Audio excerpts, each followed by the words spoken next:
Alright, I have one of these Harbor Freight tool grinders, and it originally comes with two green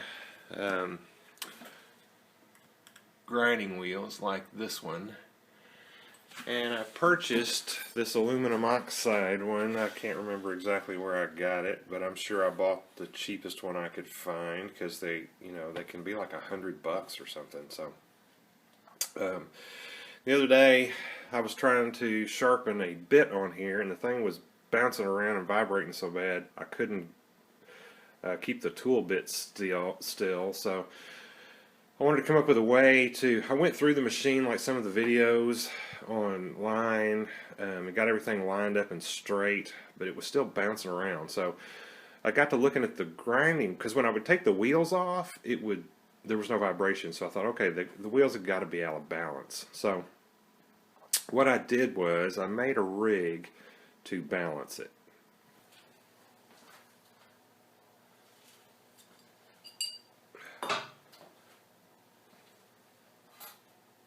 Okay, so this is what I made, and none of this is important, just this part right here.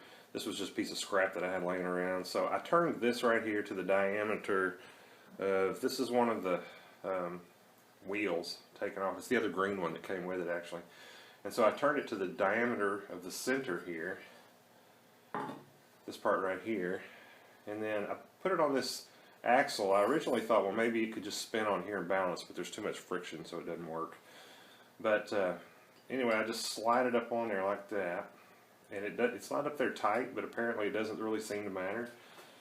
And then I built this, or just stacked it up, and put a couple parallels on here so it would be smooth. And it's important, that it's leveled this direction. And so you put your wheel on there, and it will find where the heaviest part of the wheel will go down. And so then all I did was the part that went down, I would take it over the drill press, and I would drill a 1/4-inch hole as far out as I could this way, and not have to go through the abrasive. So I would drill it from the inside this way.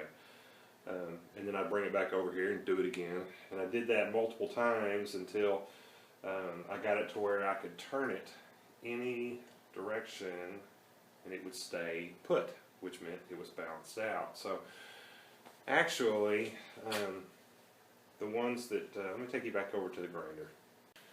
Alright, so actually the one that came with it, this green one right here, I didn't have to do a whole lot to it, but this white one, the aluminum oxide one, I mean, look at that. I had to drill that many holes in it to get it to balance out. So it was just way out of balance. But let me show you. I wish I had done a video before I balanced them, but here it is. Now, it runs just smooth as can be, and got the faces trued up, and now I can ride my bits.